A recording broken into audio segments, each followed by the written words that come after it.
और विनोद शर्मा साहब हमारे साथ मौजूद हैं। शर्मा साहब, ऐसे में क्या ये जो खबर आ रही है कि कांग्रेस पार्टी की अंतरिम अध्यक्ष सोनिया गांधी आज अपना इस्तीफा सौंप सकती हैं और कम से कम उस तारीख का ऐलान हो सकता है जिसमें अध्यक्ष पद का चुनाव कराया जा सके, अध्यक्ष चुना जा सके, इसकी संभावना है क्या मौजूदा सूरत हाल को देखते हुए? देखिए, सोनिया को जब कहा गया कि आप इंटरिम प्रेसिडेंट रहे तो उसके बाद भी उन्होंने कहा था कि मैं एक समय तक रहूंगी। हाँ, तो हो सकता है वो कहें कि वो समय पूरा हो गया, मुझे आप जाने दो। लेकिन मैं समझता नहीं हूं कि कोई ऐसी प्रोवोकेशन है आज के दिन उनको कि इलेक्शन से पहले मतलब 4-5 महीने बचे हैं कि वो एक नया बखेड़ा खड़ा कर दें। देखिए, मेरी बात एक समझने की कोशिश कीजिए। अभी किसी ने कहा कि नेता लोग जो हैं वो कांग्रेस को छोड़ के जा रहे हैं। देखिए, जो लोग कांग्रेस को छोड़ के गए हैं उनका अपना भविष्य कांग्रेस में अंधकार में नहीं था। उनको डर ये था कि कांग्रेस का अपना भविष्य क्या है। और मैं समझता हूं कि ये जो वर्किंग कमेटी की मीटिंग है इसको इस बात पे तवज्जो देनी चाहिए कि कांग्रेस एक लड़ती हुई, जूझती हुई जिंदा पार्टी की तरह नजर आए। लखीमपुर खेड़ी में हमने ये नजारा देखा था। ठीक है। अगर आपने लखीमपुर खेड़ी में, मुझे बात पूरी करने दीजिएगा, बीच में मत काटिएगा। जी बोलिए। जब लखीमपुर खेड़ी में जब वहां पर प्रियंका गांधी रात को पहुंच गई 4 बजे सीतापुर, तो अगर आपने देखा हो तो सुबह, अगले दिन सुबह, और जब उनको डाला हुआ था, हिरासत में लिया हुआ था, तो सचिन पायलट राजस्थान से निकले, हरियाणा से भूपेंद्र सिंह हुड्डा निकले, नवजोत सिंह सिद्धू पंजाब से निकले, उत्तराखंड से हरीश रावत निकले। ये G23 के मेंबर है ना भूपेंद्र सिंह हुड्डा। तो इनके सवालों का जवाब ये है कि जो नेतृत्व है, जैसा भी नेतृत्व है, वो सक्रिय नजर आना चाहिए, मुद्दों पर लड़ता हुआ नजर आना चाहिए। और कांग्रेस की बीमारी की दवा यही है।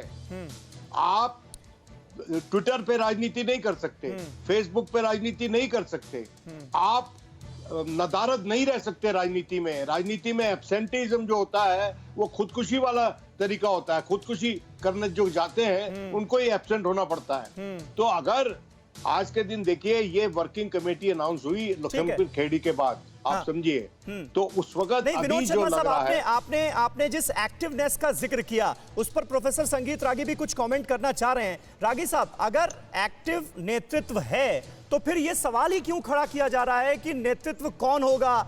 एक फुल टाइम अध्यक्ष जो है वो पार्टी को क्यों नहीं दिया जा रहा? अगर सारे लोग किसी एक नाम पर सहमत हैं तो उसका नाम क्यों नहीं आगे बढ़ाया जा रहा है?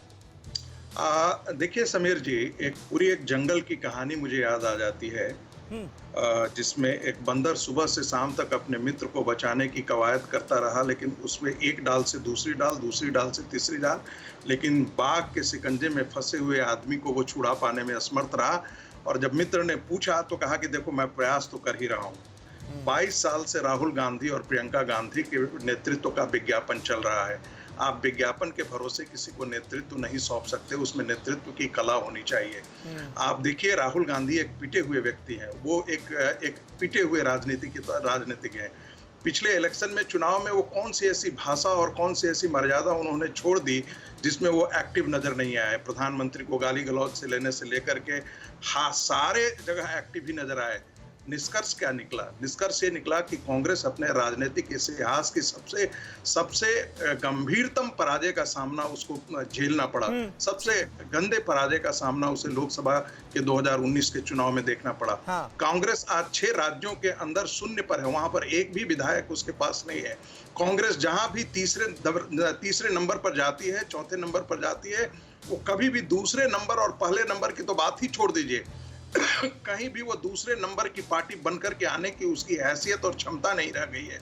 नतीजा यह है कि कांग्रेस पार्टी हर जगह, सारे प्रदेशों में वो रीजनल पार्टी के लिए स्थान छोड़ती गई और उन स्थानों को। कौशिक साहब आपका जवाब देना चाह रहे हैं। कौशिक साहब बताइए, ये सारे मुद्दे जो हैं ये आपके लिहाज से गंभीर हैं क्या?